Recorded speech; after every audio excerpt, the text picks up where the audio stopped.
Did you know you can speedrun game demos? After just a little bit of thinking, you would probably say, well yeah, but why? Because I can. In all seriousness, it's just a fun way to do some speedrunning that isn't super time consuming, especially after the long and tedious grind I did for the Metro Gravity 100% run and the Little Witch No Better All Items run. It felt nice to do runs that are less than 10 minutes. In this video, the 3 games that I'll be running are Kotama and Academy Citadel, Rubinite, and Homura Hime. 2 of them have officially released and I really enjoyed my playthroughs. However, the speedruns... Wait, I'm so bad at this. Oh, it just sounds like it. Never mind. They're going. Anyways, let's get started with Kotama. Time starts right when the difficulty is selected. Wait, her design kind of reminds me of someone. So after skipping this dialogue, we'll head to the right, interact with the statue, and obtain her iconic umbrella spear. Then we'll break this wall and gracefully jump over this enemy into the next room. We'll get the tutorial on the parry mechanic, which we can easily do. Now we'll go over this gap on the first try and continue forward. We'll hit this rewind station that will allow us to have a set respawn point before continuing. In this room, we'll speak to the secretary here so that we can open the door on the right. I know there's a lot of just going to the right in this game, but I swear we aren't directionally challenged like the Zoolander. I know. I'm old. After avoiding a few enemies on the way and somehow getting stuck in the climbing animation for a bit, we meet the first mini-boss, Natasha. The main combat mechanic for this game is that Kotama's normal attacks apply a fluid on the enemies that you then proc with a heavy attack when they have a purple halo around them. This is important because the enemies become stunned after proccing this effect a certain amount of times. This also gives you skill charges, which we'll use whenever we get the chance, and a small bit of healing. After defeating Natasha, we'll enter this nether portal to obtain the dash. With this dash, we are now able to enter the left side. We'll continue to avoid enemies as we head down and then air dash here to barely make it onto this ledge. Then we'll head up, not get hit, head further in, defeat this enemy to not get hit, and then we can start our next mini boss, Sharknado. Just like the last one, we'll apply fluids and detonate it while using our skill whenever we can. After defeating Sharknado, we can enter another portal to grab double jump, then we'll die.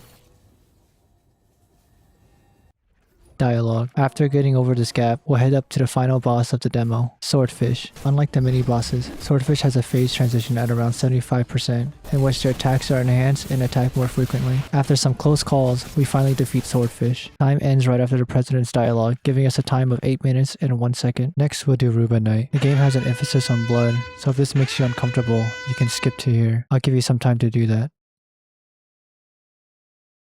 Alright, let's begin. Time starts the frame you begin moving Ruby. We'll walk down this red path until we run into his eyeball.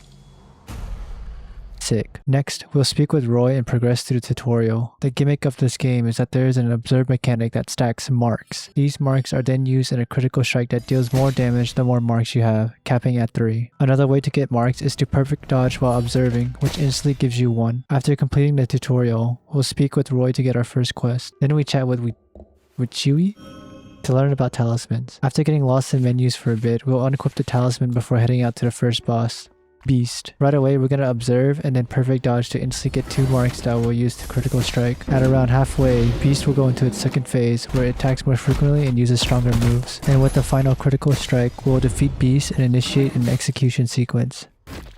Afterwards, we'll pick up the crystal and head back to base. Upon returning, we'll speak to Roy, where we're tasked to deliver soup to an edgy teenager in her mom's basement. After handling business, we'll head up to speak to the Geico Gecko before finally eating together for the night. The next day, Roy gives us another quest and we head out to the last boss of the demo, Guardian. The boss uses flying swords that fly at you when the boss snaps. Then expect to fight Arrow King.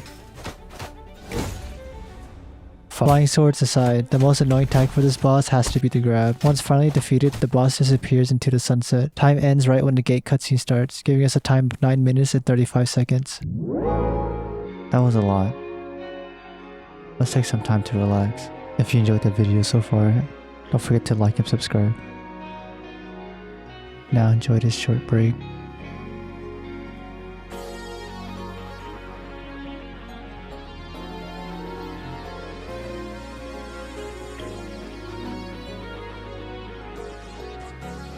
Let's get back to the video. Last but not least is Homura Hime. Y'all don't need to see that.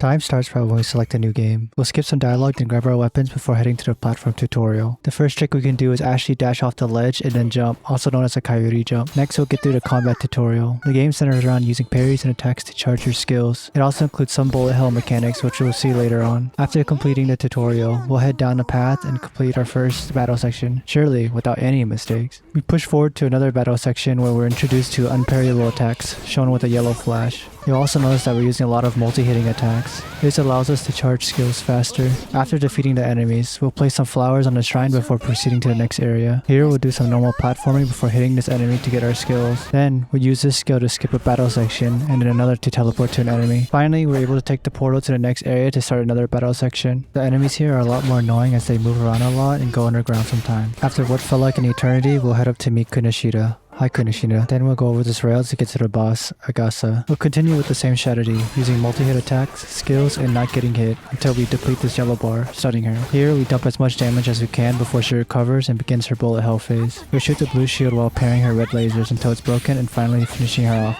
Time ends right when a thank you screen appears, giving us a time of 9 minutes and 17 seconds. All in all, demo speedruns are pretty fun, and in my opinion, I think it's a great way to get into speedrunning. Competition is usually low and runtimes are short, so feel free to pick it up if it seems interesting. Thank you again, and I hope to see you on our next run.